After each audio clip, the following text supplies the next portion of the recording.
Praise the Lord. கர்த்தருக்குள் பிரியமானவர்களே, ஆண்டவராகிய இயேசு கிறிஸ்துவின் நாமத்தினாலே உங்களை யாவரையும் நான் வாழ்த்துகிறேன். எல்லோருக்கும் இந்த புதிய வருடத்துல இனிய புத்தாண்டு நல்வாழ்த்துக்கள். Wish you happy new year. இந்த நாள்ல கூட கர்த்தர் உங்களிடத்துல பேசுகிற வார்த்தை ஏசாயா 43 அதிகாரம் 19 இதோ நான் புதிய காரியத்தை செய்கிறேன், இப்பொழுதே அது தோன்றும், நீங்கள் அதை அறியீர்களா? நான் வனாந்தரத்திலே வழியையும் அவாந்தர வெளியிலே ஆறுகளையும் உண்டாக்குவேன். ஆமேன்.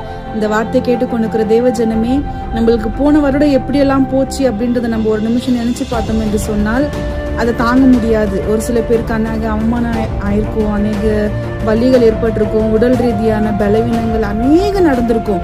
ஆனாலும் இந்த நாள் நம்ம சாட்சியா இருக்கிறோம் அப்படின்னு சொன்னா அது கர்த்தருடைய பெரிய கிருபை மட்டும்தான்.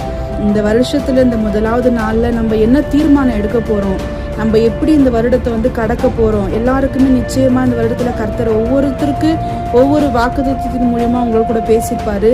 இந்த வருஷத்துல நம்ம யாரையும் நம்ம கஷ்டப்பட்டாலும் பரவாயில்ல, இன்னொருத்தவங்க கஷ்டப்படக்கூடாது, இன்னொருத்தர் நம்ம அவங்கள வலிக்காத மாதிரி, அவங்கள ஹர்ட் பண்ணாத மாதிரி நம்ம எப்படியெல்லாம் வாழ்கிறோமோ அது உண்மையுமே கர்த்தருக்கு ஒரு பெரிய சாட்சியாக இருக்கும். ஏன்னு சொன்னால் அந்நியர்களெல்லாம் பாருங்களேன், பகைக்கு பகை, விரோதத்துக்கு விரோதம், ஒருத்தவங்க ஒன்று பண்ணிட்டாங்கன்னா மறுபடியும் அதை பண்ணுறோம். இப்போது அநேக கிறிஸ்தவர்களும் இதே மாதிரியே ஆயிட்டு இருக்காங்க.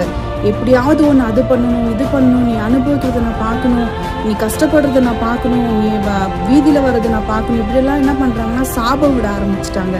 ஆனாலும் பாருங்க, கர்த்தர் நம்ம மேல இருக்கிற சாபத்தை எடுக்கிறவரே தவிர மனுஷர்கள் விடுகிற சாபத்தை நம்ம அனுபவிக்க கர்த்தர் ஒரு நாளும் நிச்சயமா விட மாட்டாரு.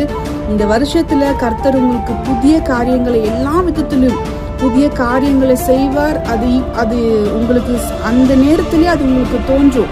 கர்த்தர் உங்களை எந்த நேரத்துல எப்படி தப்பித்து எப்படி பாதுகாத்து வந்தார், உங்களை எப்படி வழிநடத்துறார் அப்படின்றத நம்ம அறியணும்.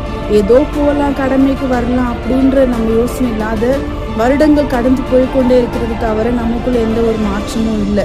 நிச்சயமா உங்களை நீங்க மாற்றி பாருங்க. கர்த்தர் உங்களை வாழ்க்கையில பெரிய அதிசயங்களை அற்புதங்களை எண்ணி முடியாத அளவுக்கு செய்ய அவர் நிச்சயமாய் வல்லவரா இருக்கிறார். இந்த வாக்குத்தத்தம் உங்களுக்கும் உங்க குடும்பத்துக்கும் ஆசீர்வாதமா இருப்பதாக ஜெபிக்கலாம். அன்பின் பரலோக நல்ல பிதாவே, அப்பா, இந்த புதிய வருடத்துல தகப்பனே அடி வைத்திருக்கிற ஒவ்வொரு பிள்ளைகள் என் தேவன் ஆசீர்வதிங்க. அவங்களுடைய வாழ்க்கையில் அநேக புதிய காரியங்கள் அப்பா, அது ஆச்சரியப்படத்தக்கதாய் பிள்ளைகள் ஆசீர்வதிங்க, பலப்படுத்துங்க, குடும்பத்தை தாங்கிக் கொள்ளுங்க. இந்த வருடத்தை அவங்களுக்கு என்னெல்லாம் ஆசைகள் ஏக்கங்கள் இருக்கிறதோ எல்லாம் இயேசுவின் நாமத்தினால ஆம் என்றும் மாமன் என்றும் நிறைவேறட்டும்.